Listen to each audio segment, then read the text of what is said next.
ਜ਼ਰਾ ਸੋਚੋ ਕੀ ਹੋਵੇ ਜੇਕਰ ਸਾਡੇ ਇਤਿਹਾਸ ਦੇ ਸਭ ਤੋਂ ਵੱਡੇ ਖਲਨਾਇਕ ਜਿਨ੍ਹਾਂ ਨੂੰ ਅਸੀਂ ਸਦੀਆਂ ਤੋਂ ਨਫ਼ਰਤ ਕਰਦੇ ਆਏ ਹਾਂ ਉਹ ਅਸਲ ਵਿੱਚ ਕਦੇ ਹੈ ਹੀ ਨਹੀਂ ਸਨ। ਹਾਂ, ਇਹ ਬਹੁਤ ਹੀ ਵੱਡਾ ਤੇ ਖਤਰਨਾਕ ਸਵਾਲ ਹੈ ਸਾਡੀ ਇਤਿਹਾਸਿਕ ਯਾਦਾਸ਼ਤ ਬਾਰੇ। ਬਿਲਕੁਲ। ਤੇ ਕੀ ਹੋਵੇ ਜੇਕਰ ਜਿਨ੍ਹਾਂ ਲੋਕਾਂ ਨੇ ਅਸਲ ਵਿੱਚ ਧੋਖਾ ਦਿੱਤਾ, ਜਿਨ੍ਹਾਂ ਨੇ ਇਤਿਹਾਸ ਦੇ ਸਭ ਤੋਂ ਨਾਜ਼ੁਕ ਮੋੜ ਤੇ ਪਿੱਠ ਵਿੱਚ ਛੁਰਾ ਮਾਰਿਆ, ਉਹਨਾਂ ਨੂੰ ਇਤਿਹਾਸ ਦੀਆਂ ਕਿਤਾਬਾਂ ਵਿੱਚੋਂ ਜਾਣ ਬੁੱਝ ਕੇ ਮਿਟਾ ਦਿੱਤਾ ਗਿਆ ਹੋਵੇ, ਮਤਲਬ ਸਿਰਫ ਇਸ ਲਈ ਤਾਂ ਕਿ ਕਿਸੇ ਖਾਸ ਅੰਦਰੂਨੀ ਘੇਰੇ ਦੇ ਲੋਕਾਂ ਨੂੰ ਬਚਾਇਆ ਜਾ ਸਕੇ। ਦੇਖੋ, ਅਸੀਂ ਅਕਸਰ ਇਹ ਮੰਨ ਕੇ ਚੱਲਦੇ ਹਾਂ ਕਿ ਜੋ ਕਹਾਣੀਆਂ ਸਾਨੂੰ ਪੀੜ੍ਹੀ ਦਰ ਪੀੜ੍ਹੀ ਸੁਣਾਈਆਂ ਗਈਆਂ ਨੇ ਉਹ ਬਿਲਕੁਲ ਉਸੇ ਤਰ੍ਹਾਂ ਵਾਪਰੀਆਂ ਹੋਣਗੀਆਂ। ਪਰ ਜਦੋਂ ਅਸੀਂ ਪੁਰਾਣੇ ਇਤਿਹਾਸਿਕ ਦਸਤਾਵੇਜ਼ ਫਰੋਲਦੇ ਹਾਂ ਤਾਂ ਸੱਚਾਈ ਕੁਝ ਹੋਰ ਹੀ ਨਿਕਲਦੀ ਹੈ।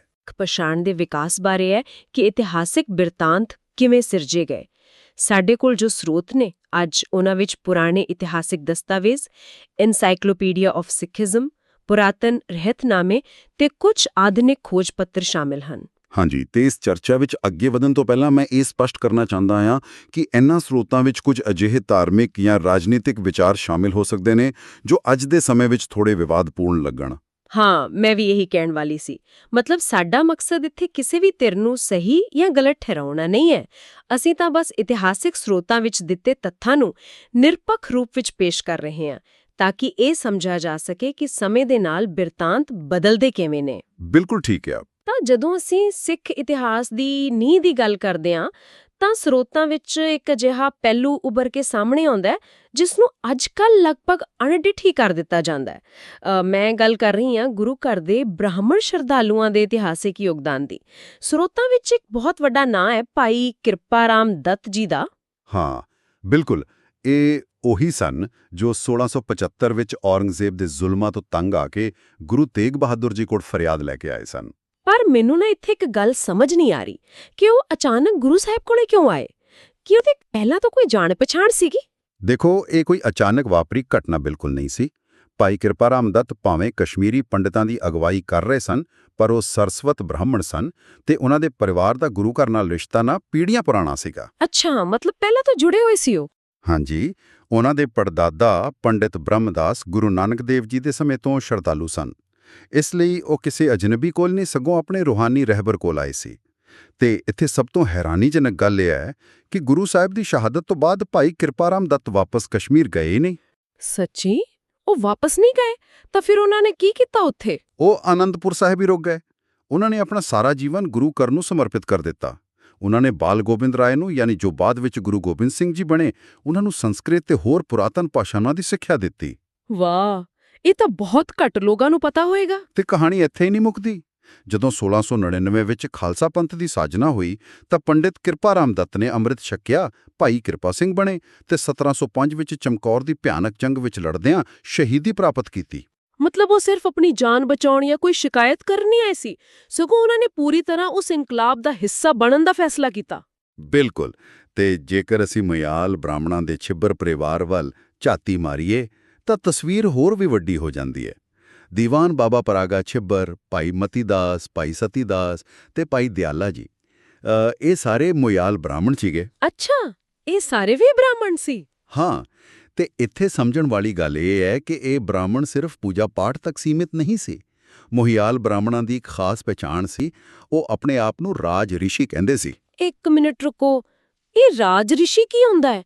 ਮੇਰੇ ਦਿਮਾਗ ਵਿੱਚ ਤਾਂ ਬ੍ਰਾਹਮਣ ਸ਼ਬਦ ਸੁਣਦਿਆਂ ਹੀ ਮੰਦਰਾਂ ਵਿੱਚ ਪੂਜਾ ਕਰਨ ਵਾਲੇ ਪੁਜਾਰੀਆਂ ਦਾ ਅਕਸ ਬਣਦਾ ਹੈ, ਪਰ ਇਹ ਰਾਜ ਰਿਸ਼ੀ ਤਾਂ ਬਿਲਕੁਲ ਕਿਸੇ ਯੋਧੇ ਵਰਗਾ ਲੱਗ ਰਿਹਾ ਹੈ, ਜਿਸ ਦੇ ਇੱਕ ਹੱਥ ਵਿੱਚ ਪ੍ਰਾਚੀਨ ਗਿਆਨ ਹੈ ਤੇ ਦੂਜੇ ਹੱਥ ਵਿੱਚ ਇਨਸਾਫ ਲੈ ਚੁੱਕੀ ਹੋਈ ਤਲਵਾਰ। ਹਾਂ, ਤੁਸੀਂ ਬਿਲਕੁਲ ਸਹੀ ਸਮਝ ਰਹੇ ਹੋ। ਰਾਜ ਰਿਸ਼ੀ ਉਹ ਹੁੰਦਾ ਹੈ ਜੋ ਬੌਧਿਕ ਅਤੇ ਰੂਹਾਨੀ ਗਿਆਨ ਦਾ ਧਨੀ ਵੀ ਹੋਵੇ ਤੇ ਲੋੜ ਪੈਣ ਤੇ ਪ੍ਰਸ਼ਾਸਨ ਜਾਂ ਜੰਗ ਦੀ ਅਗਵਾਈ ਵੀ ਕਰ ਸਕੇ।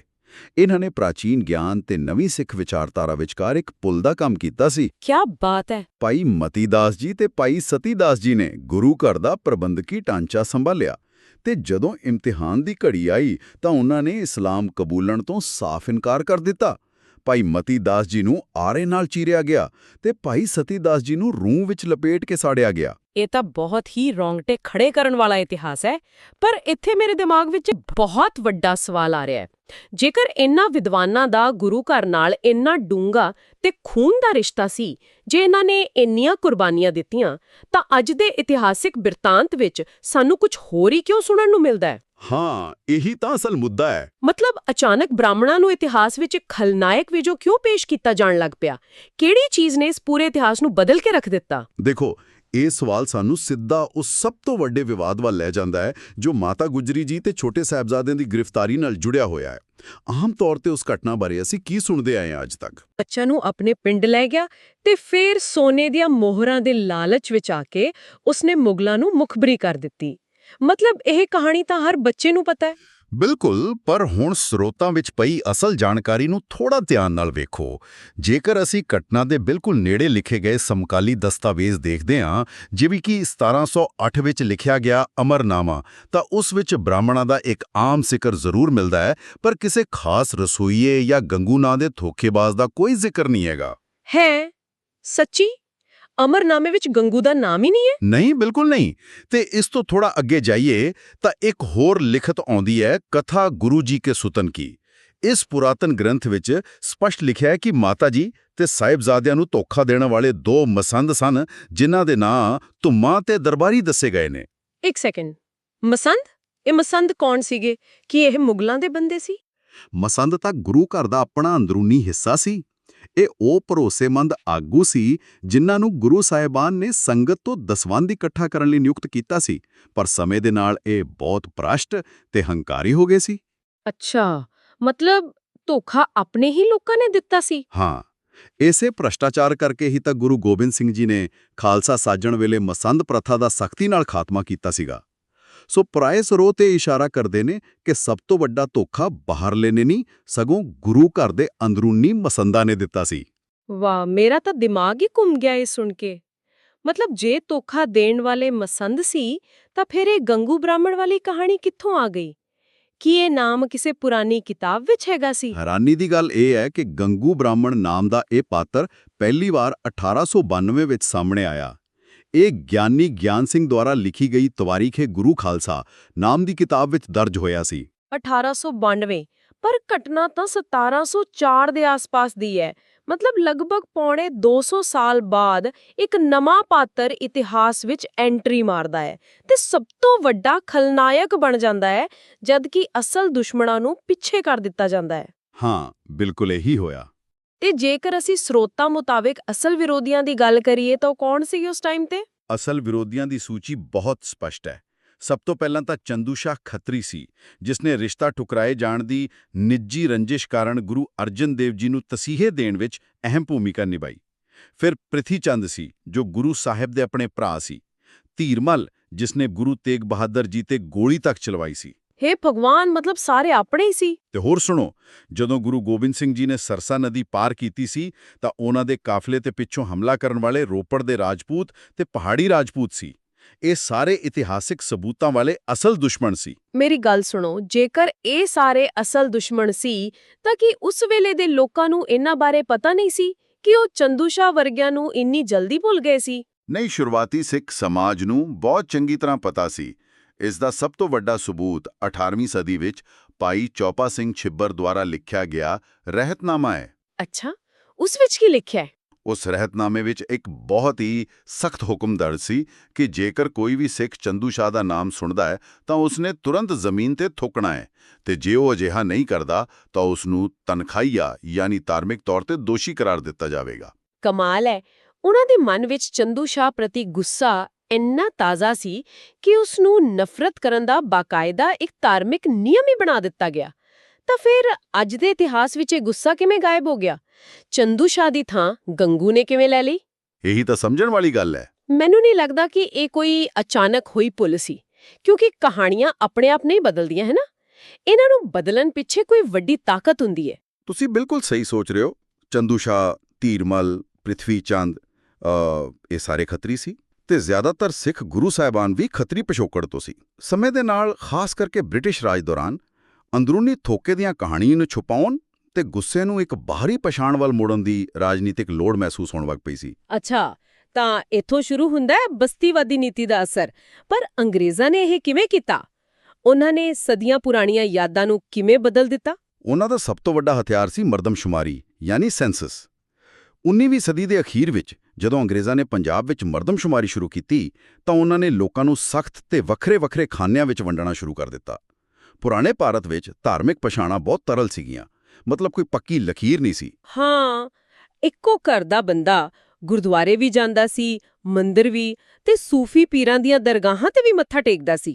ਬਿਲਕੁਲ, ਪਰ ਬ੍ਰਿਟਿਸ਼ ਕਾਨੂੰਨ ਨੇ ਕਿਹਾ ਕਿ ਸਰਕਾਰੀ ਕਾਲਜ਼ਾਂ ਵਿੱਚ ਤੁਹਾਨੂੰ ਇੱਕ ਪੱਕੀ ਤੇ ਕੱਟੜ ਪਹਿਚਾਣ ਚੁਣਨੀ ਹੀ ਪਵੇਗੀ।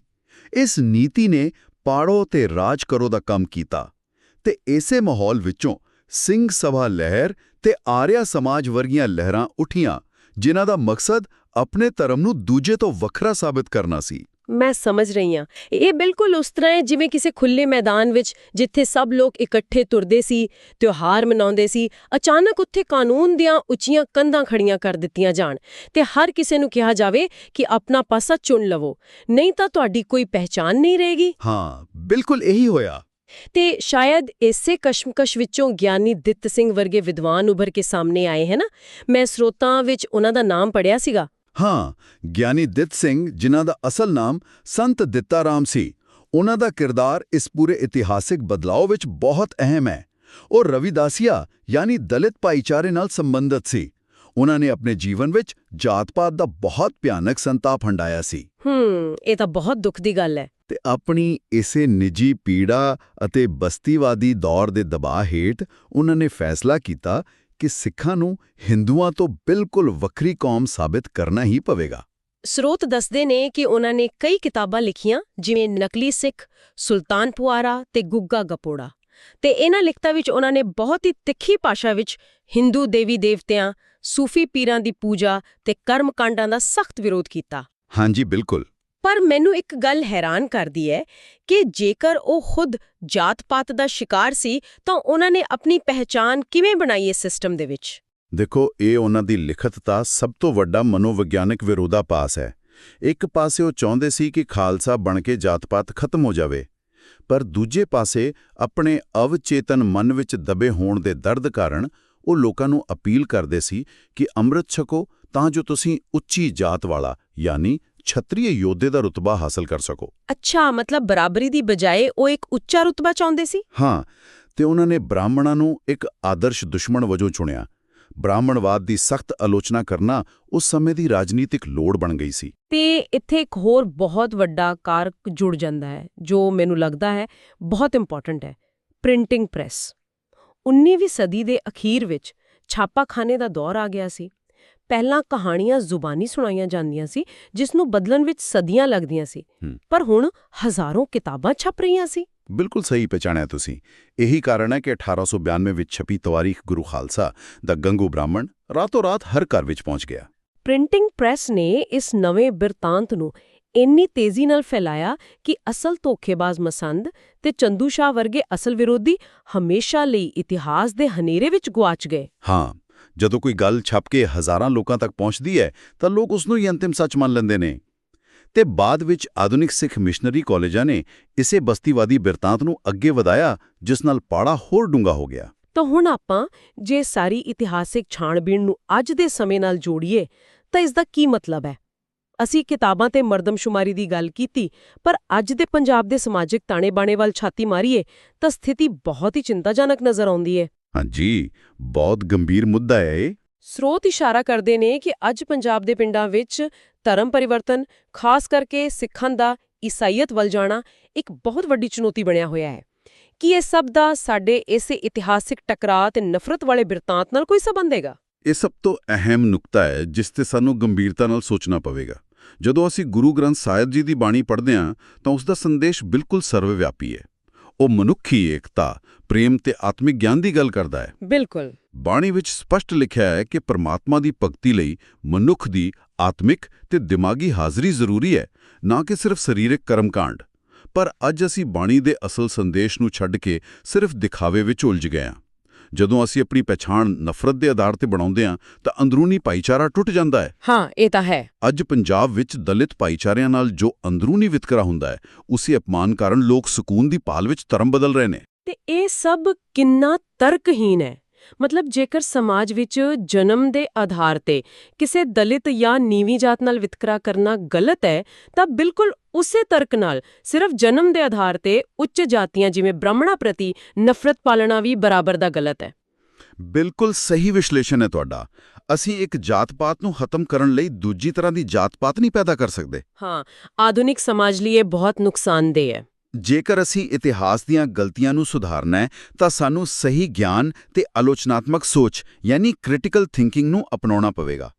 ਅਸਲ ਸਿੱਖ ਵਿਚਾਰਧਾਰਾ ਨਿਰਭਉ ਅਤੇ ਨਿਰਵੈਰ ਦੀ ਹੈ। ਬਿਲਕੁਲ। ਜਿਵੇਂ ਅਸੀਂ ਦੇਖਿਆ ਕਿ ਗੰਗੂ ਵਾਲਾ ਬਿਰਤਾਂਤ ਕਿਵੇਂ ਖੜਿਆ ਗਿਆ, ਸਾਨੂੰ ਇਹ ਸਵੀਕਾਰ ਕਰਨਾ ਪਵੇਗਾ ਕਿ ਕਿਸੇ ਇੱਕ ਭਾਈਚਾਰੇ ਨੂੰ ਖਲਨਾਇਕ ਬਣਾ ਦੇਣਾ ਇਤਿਹਾਸਿਕ ਸੱਚਾਈ ਨਹੀਂ ਹੈ, ਸਗੋਂ ਇੱਕ ਰਾਜਨੀਤਿਕ ਬਿਰਤਾਂਤ ਹੈ। ਸਾਨੂੰ ਭਾਈ ਮਤੀ ਦਾਸ, ਭਾਈ ਸਤੀ ਦਾਸ ਤੇ ਭਾਈ ਕਿਰਪਾ ਸਿੰਘ ਦੀ ਮਹਾਨ ਵਿਰਾਸਤ ਨੂੰ ਮੁੜ ਯਾਦ ਕਰਨਾ ਪਵੇਗਾ। ਸੋ ਜੇਕਰ ਅਸੀਂ ਅੱਜ ਦੀ ਇਸ ਪੂਰੀ ਡੂੰਗੀ ਛਾਣਬੀਨ ਨੂੰ ਸਮੇਟੀਏ ਤਾਂ ਅਸੀਂ ਬਹੁਤ ਕੁਝ ਅਜਿਹਾ ਦੇਖਿਆ ਜੋ ਹੈਰਾਨ ਕਰਨ ਵਾਲਾ ਸੀ। ਕਿਵੇਂ ਬ੍ਰਾਹਮਣ ਸ਼ਰਧਾਲੂਆਂ ਨੇ ਗੁਰੂ ਘਰ ਲਈ ਆਪਣਾ ਖੂਨ ਡੋਲਿਆ ਤੇ ਕਿਵੇਂ ਮਸੰਦਾਂ ਦੇ ਅਸਲ ਧੋਖੇ ਨੂੰ ਲੁਕਾਉਣ ਲਈ ਗੰਗੂ ਵਰਗਾ ਇੱਕ ਨਵਾਂ ਕਿਰਦਾਰ ਖੜਿਆ ਗਿਆ। ਹਾਂਜੀ, ਤੇ ਨਾਲ ਹੀ ਅਸੀਂ ਇਹ ਵੀ ਸਮਝਿਆ ਕਿ ਬਸਤੀਵਾਦ ਦੀਆਂ ਨੀਤੀਆਂ ਤੇ ਮਰਦਮਸ਼ੁਮਾਰੀ ਦੇ ਖਾਨਿਆਂ ਨੇ ਸਮਾਜ ਵਿੱਚ ਵੱਖਰੇਵੇਂ ਦੀਆਂ ਨਵੀਆਂ ਲਕੀਰਾਂ ਕਿਵੇਂ ਖਿੱਚੀਆਂ। ਤੇ ਪ੍ਰਿੰਟਿੰਗ ਪ੍ਰੈਸ ਨੇ ਕਿਵੇਂ ਅਸਲ ਦੋਸ਼ੀਆਂ ਨੂੰ ਪਿੱਛੇ ਕਰਕੇ ਮਿਥਿਹਾਸਕ ਪਾਤਰਾਂ ਨੂੰ ਇਤਿਹਾਸਿਕ ਸੱਚਾਈ ਬਣਾ ਦਿੱਤਾ। ਇਹ ਸਾਰਾ ਸਫ਼ਰ ਸਾਨੂੰ ਇਹ ਸਿਖਾਉਂਦਾ ਹੈ ਕਿ ਇਤਿਹਾਸ ਕਦੇ ਵੀ ਇੱਕ ਸਿੱਧੀ ਲਕੀਰ ਨਹੀਂ ਹੁੰਦਾ। ਇਹ ਸਿਆਸਤ, ਸ਼ਕਤੀ ਤੇ ਬਿਰਤਾਂਤਾਂ ਦਾ ਇੱਕ ਗੁੰਝਲਦਾਰ ਜਾਲ ਹੈ, ਜਿਸ ਨੂੰ ਸਮਝਣ ਲਈ ਨਿਰਪੱਖ ਨਜ਼ਰੀਏ ਦੀ ਲੋੜ ਹੈ। ਬਿਲਕੁਲ, ਤੇ ਇਸੇ ਲਈ ਸਾਨੂੰ ਉਹ ਸੋਚ ਚਾਹੀਦੀ ਹੈ ਜੋ ਸਵਾਲ ਪੁੱਛਣ ਤੋਂ ਕਦੇ ਨਾ ਡਰੇ। ਤੇ ਅੱਜ ਦੀ ਇਸ ਚਰਚਾ ਨੂੰ ਖਤਮ ਕਰਦਿਆਂ ਮੈਂ ਤੁਹਾਨੂੰ ਸਾਰਿਆਂ ਨੂੰ ਇੱਕ ਬਹੁਤ ਹੀ ਗਹਿਰੇ ਸਵਾਲ ਨਾਲ ਛੱਡ ਕੇ ਜਾ ਰਹੀ ਹਾਂ, ਜੋ ਸ਼ਾਇਦ ਸਾਨੂੰ ਆਪਣੇ ਆਪ ਬਾਰੇ ਦੁਬਾਰਾ ਸੋਚਣ ਲਈ ਮਜਬੂਰ ਕਰੇਗਾ। ਜੀ ਬਿਲਕੁਲ। ਜੇਕਰ ਸਾਡੀ ਧਾਰਮਿਕ ਤੇ ਇਤਿਹਾਸਿਕ ਪਛਾਣ ਦਾ ਇੰਨਾ ਵੱਡਾ ਹਿੱਸਾ 19ਵੀਂ ਸਦੀ ਦੇ ਅੰਗਰੇਜ਼ੀ ਪ੍ਰਭਾਵ ਤੇ ਰਾਜਨੀਤਿਕ ਦਬਾਅ ਹੇਠ ਬਣਿਆ ਹੈ, ਤਾਂ ਅੱਜ ਅਸੀਂ ਜਿਸ ਚੀਜ਼ ਨੂੰ ਬੜੇ ਮਾਣ ਨਾਲ ਆਪਣੀ ਪ੍ਰਾਚੀਨ ਪਰੰਪਰਾ ਮੰਨ ਕੇ ਬੈਠੇ ਹਾਂ, ਉਸ ਵਿੱਚੋਂ ਕਿੰਨਾ ਕੁ ਹਿੱਸਾ ਅਸਲ ਵਿੱਚ ਸਾਡਾ ਆਪਣਾ ਹੈ ਤੇ ਕਿੰਨਾ ਕੁ ਹਿੱਸਾ ਸਿਰਫ ਉਸ ਸਮੇਂ ਦੀ ਸਿਆਸਤ ਦਾ ਘੜਿਆ ਹੋਇਆ ਹੈ। ਇਸ ਬਾਰੇ ਆਪਣੀ ਰਾਏ ਤੇ ਸਵਾਲ ਕਮੈਂਟ ਬਾਕਸ ਵਿੱਚ ਜ਼ਰੂਰ ਸਾਂਝੇ ਕਰਿਓ ਤੇ ਹੋਰ ਅਜਿਹੀਆਂ ਡੂੰਘੀਆਂ ਚਰਚਾਵਾਂ ਸੁਣਨ ਲਈ ਚੈਨਲ ਨੂੰ ਸਬਸਕ੍ਰਾਈਬ ਕਰਨਾ ਨਾ ਭੁੱਲਣਾ।